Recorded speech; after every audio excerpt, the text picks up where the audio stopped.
My name is Jenna Brooks, and at 32, I thought I had seen it all until my sister's birthday party turned my world upside down. I walked into the party expecting nothing more than cake and casual chatter. Instead, I was blindsided with public humiliation. Right in front of 30 guests, my father stood up, microphone in hand, and demanded that I hand over the keys to my $3 million penthouse, the home I had worked tirelessly to earn as a birthday gift for my unemployed sister. "It's only fair," he said, his voice dripping with false concern. The room went dead silent, every pair of eyes fixed on me. My heart pounded as I refused.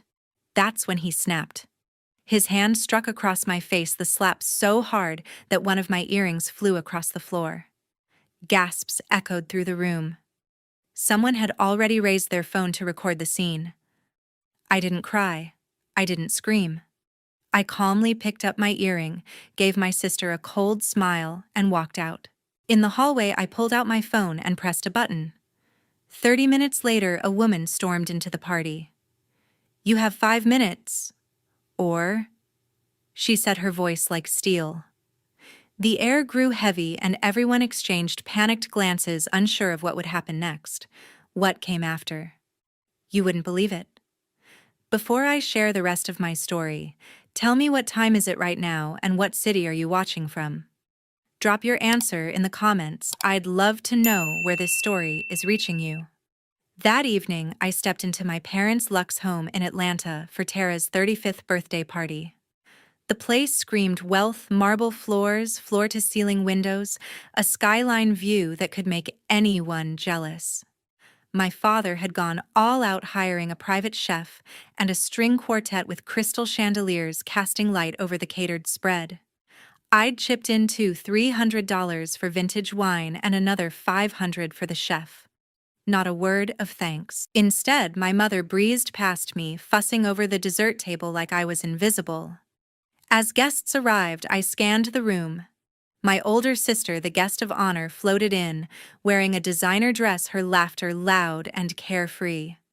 My parents beamed, calling her the star of the night despite her being 35 and jobless for years. "She's just finding her path," my mother said to Aunt Nancy, who nodded like it was gospel. Meanwhile, I stood there, the 32-year-old CTO of a tech startup, my penthouse worth $2 million, and felt like a stranger.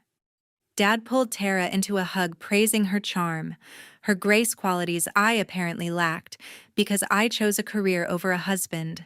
The comparison started early. "If only you were more like your sister," Mom whispered when I offered to help with the guest list.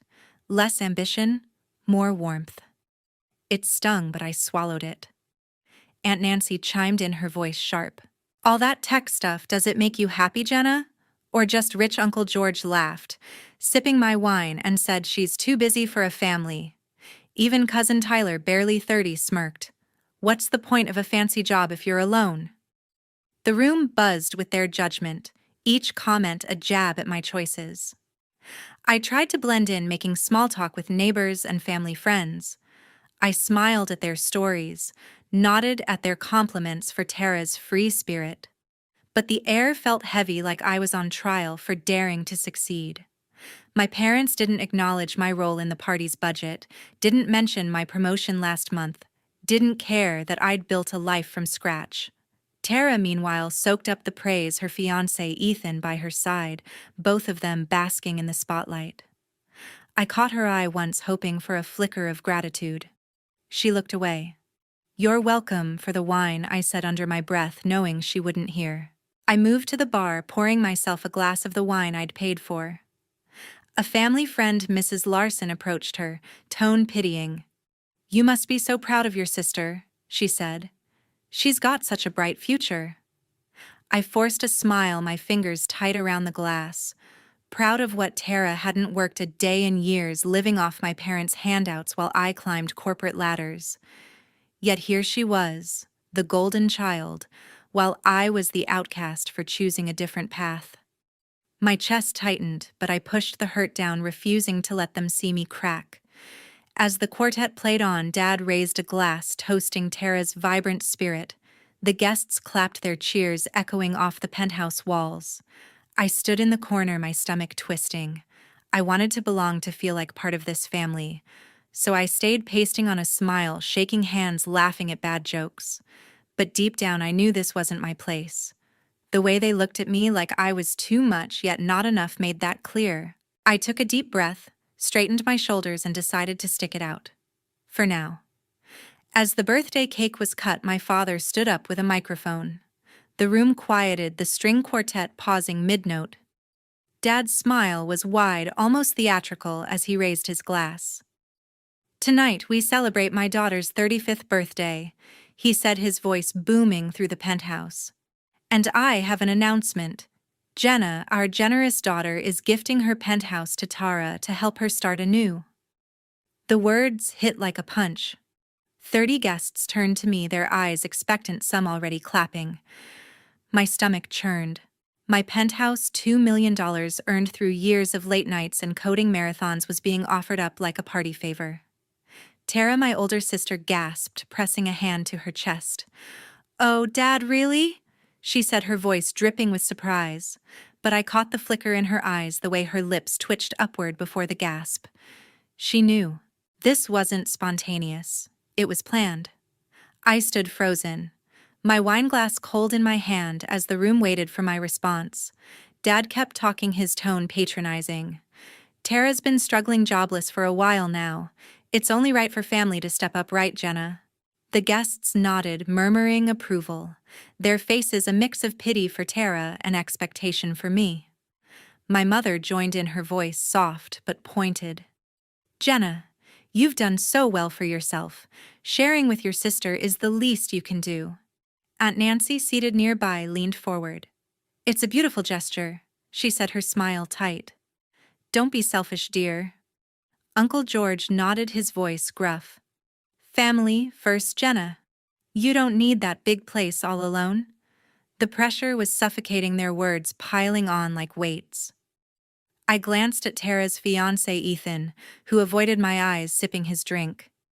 The room felt smaller, the air thick with judgment. I set my glass down, my hands steady, despite the rage building inside. "No," I said, my voice clear, cutting through the murmurs. The guests froze, their applause faltering. Dad's smile vanished. "What did you say?" he asked, his tone sharp. I straightened, meeting his gaze. "I'm not giving up my penthouse. I worked for it. Every dollar, every late night, every pitch meeting, that's mine. Tara's struggles aren't my burden." The words hung in the air, raw and unapologetic. Tara's face crumpled, but I saw the calculation behind her teary eyes. She wasn't hurt. She was angry I'd called her bluff. Mom stepped forward, her voice rising. "Jenna, how can you say that? Your sister needs help." Aunt Nancy gasped, clutching her necklace. "That's so cold," she said, loud enough for everyone to hear. Uncle George shook his head, muttering, "Ungrateful." The guests began to whisper, their voices a low hum of shock and disapproval. A woman I barely knew, Mrs. Carter, leaned toward her husband, saying, "She's always been too independent." Another guest, a family friend, added, "Poor Tara, stuck with a sister like that." The judgment was palpable, each word a needle pricking my resolve. I kept my chin up, refusing to crumble. "I've supported this family," I said, my voice steady but louder now. "I paid for half this party, wine, chef, everything. But my home? That's not up for grabs." The room grew quieter, the whispers sharpening. Dad's face reddened, his grip on the microphone tightening. Tara sniffled, dabbing her eyes, but I wasn't fooled. She'd known this was coming, had probably rehearsed that tearful look. Mom's eyes darted between us, her expression a mix of panic and anger. "Jenna, you're embarrassing us," she hissed. But I didn't back down. I'd spent years proving myself, building a life they refused to respect. This was my line in the sand. The tension crackled, the guests shifting uncomfortably in their seats. A few pulled out their phones, their fingers hovering over screens, ready to capture whatever came next. I felt their eyes, their judgment, but also a strange sense of freedom. For the first time that night, I wasn't trying to fit in. I was standing up for myself, and it felt right. But the air was electric, charged with the weight of what I'd just done. Dad stepped closer, his jaw tight, and I braced myself for what was coming. The room went quiet as I stood my ground. My father's face twisted, his eyes narrowing to slits. "You're defying me," he barked, stepping closer, the microphone still clutched in his hand. Before I could respond, his hand swung fast and heavy, striking my cheek with a sharp crack. The pain seared through me, my head snapping to the side. My pearl earring flew off, skittering across the floor, glinting under the chandelier's light. Gasps erupted from the 30 guests, their murmurs replaced by stunned silence. I touched my cheek, the heat spreading under my fingers, but I didn't flinch. A young man, one of Tara's fiancé's friends, fumbled with his phone, the red dot of a live stream blinking on his screen. "This is unreal," he muttered, angling the camera toward me. The other guests stared, some frozen, others whispering furiously. Tara's eyes widened, her hand covering her mouth, but I saw no tears, just a flicker of satisfaction. Mom stepped forward, her voice trembling. "Jenna, apologize to your father," she demanded, as if I'd been the one to strike. I ignored her. My gaze locked on the earring now resting near a table leg. I bent down, my knees steady, and picked up the pearl, its smooth surface cool against my palm. Standing, I faced Tara, who stood beside Dad, her expression a mix of feigned shock and smugness. "Happy birthday, Tara." I said, my voice low but clear, each word deliberate. I slipped the earring into my pocket and turned toward the door. The guests parted their whispers, trailing me like a shadow. "She's walking out," one said. After that, another hissed. I didn't look back. The weight of their judgment couldn't touch me anymore. In the hallway, the penthouse's heavy door clicked shut behind me, muffling the chaos inside. My cheek still throbbed, but my heart was steady. I pulled out my phone and dialed my best friend, Kayla Morgan. She answered on the first ring. "Jenna, you okay?" she asked, her voice sharp with worry. I leaned against the wall, the marble cold through my dress. "Dad just slapped me," I said, my tone flat, but my hands shaking. "He demanded I give Tara my penthouse. I said no, and he..." My voice caught the sting of betrayal sharper than the slap. Kayla's breath hitched. "He did what she snapped." In front of everyone, I nodded, though she couldn't see me, and recounted the scene, the public demand, Tara's fake tears, Mom's accusations, the guests' stares. Kayla listened, her silence heavy with anger. "You don't deserve this," she said finally. "You've carried that family for years, and this is how they repay you." I closed my eyes, her words anchoring me. She paused, then added, "You need to call Margaret. Your grandmother will shut this down." I opened my eyes, a spark of resolve igniting. Kayla was right. Grandma Margaret, my grandmother, had always seen through my family's games. At 80, she held the family's financial strings, her sharp mind unyielding. "Do it," Jenna, Kayla urged. "She'll back you." I scrolled through my contacts, my thumb hovering over Margaret's name. The hallway was silent, the distant hum of the party barely audible. I pressed the call button, my heart pounding but certain. My fingers trembled, but I felt a strength I hadn't known before. The line rang once, twice, then clicked. Jenna, Grandma's voice was steady, expectant. I took a breath, ready to tell her everything. 30 minutes later, the apartment door swung open. Grandma Margaret strode in, her silver cane tapping the floor with commanding rhythm. At 80, she still carried herself like a queen, her sharp eyes cutting across the room. The guests froze, whispers dying instantly. I stood at the back, my cheek still burning, watching as her presence swallowed the noise into silence. "Daniel," she said, her voice low but edged with steel, "explain why you dared to lay a hand on my granddaughter." My father's face drained of color, the microphone nearly slipping from his grip. The room held its breath. Margaret didn't wait for an answer. She raised her cane, pointing toward the floor. "You have 5 minutes to find the earring. If not, I'll handle this myself." A jolt rippled through the guests. They exchanged uneasy glances. Tara dropped to her knees, scrambling across the floor, her designer dress dragging. My mother clutched my father's arm, eyes wide with panic. "Mother, please," she stammered. But Margaret lifted her hand, silencing her. Aunt Nancy and Uncle George stood rigid, their earlier smugness gone. I watched, my heart steady yet heavy, as Margaret turned to address the crowd. "Jenna is the only one I trust," she declared, her voice carrying through the room. "She built her life with her own hands, no excuses, no handouts. Unlike some of you."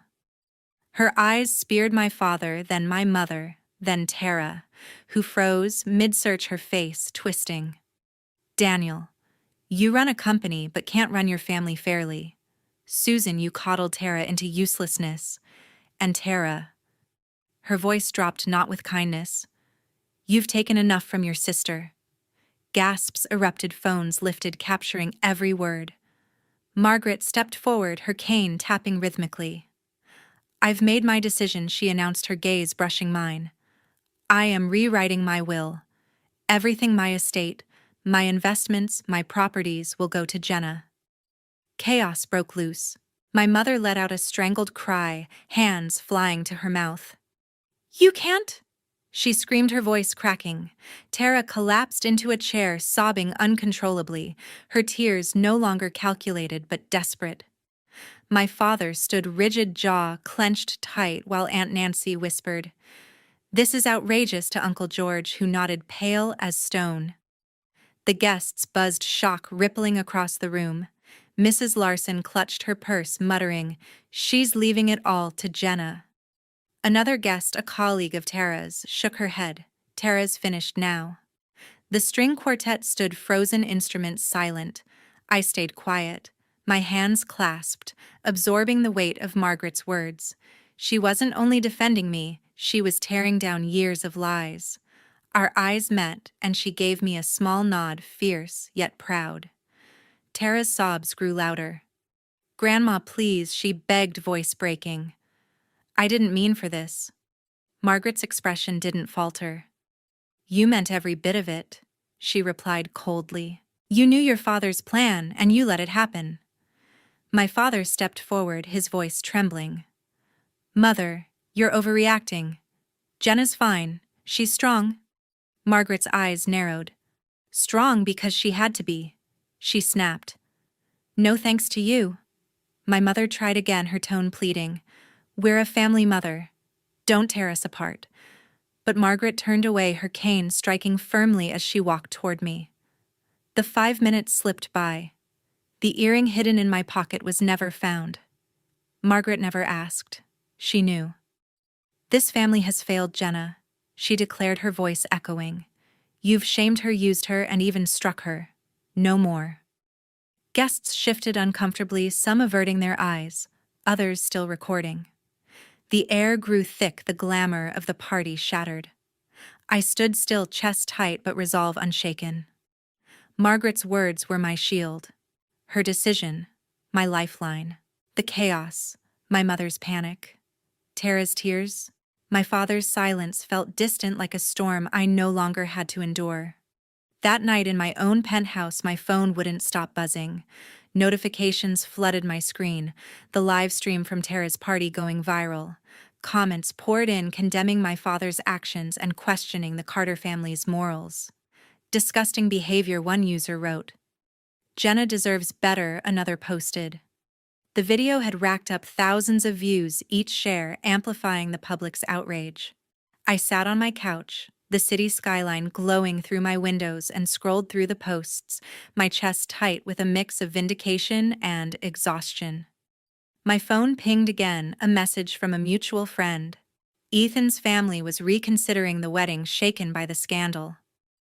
"They're worried about Tara's baggage," the message read. "The drama's too much." I set the phone down, my mind racing. Tara's engagement, her one anchor, was slipping away because of her own family's actions. Part of me felt a flicker of pity, but it faded fast. She'd stood by while Dad humiliated me, her silence as damning as his hand. The doorbell rang, sharp and insistent. I opened it to find my father and mother standing there, their faces drawn. Dad's shoulders slumped. His usual confidence gone. "Jenna, we need to talk," he said, his voice low. Mom nodded, her eyes red. "We're sorry," she added, her tone pleading. The pressure to support Tara, it got out of hand. I crossed my arms, my jaw tight. Their words felt hollow, rehearsed. You think an apology fixes this? I asked, my voice steady but cold. You demanded my home, then struck me in front of everyone. Dad flinched, but Mom pressed on. We're family, Jenna. We made a mistake. I shook my head, my resolve hardening. Your mistake cost me my trust, I said. You chose Tara over me again and again. I'm done. Dad's face reddened, but he didn't argue. Mom reached out her hand, trembling, but I stepped back. Please, Jenna, she whispered. I closed the door, their silhouettes fading through the frosted glass. My heart pounded, but I felt lighter, like a weight had lifted. I wasn't their pawn anymore. Kayla arrived an hour later, her expression fierce as she hugged me. You did the right thing, she said, settling onto the couch. They don't get to walk back what they did. I nodded, pouring us both coffee. The internet's tearing them apart, I said, showing her the posts. Kayla scanned them, her lips curving slightly. Good. Let them face the consequences. She set the phone down, her gaze steady. You're stronger than they'll ever be, Jenna. Cut them off for good. Her words sank in, solidifying my decision. I'd spent years trying to earn their respect, but no more. My phone chimed again, this time an email from Grandma Margaret. I opened it, my breath catching.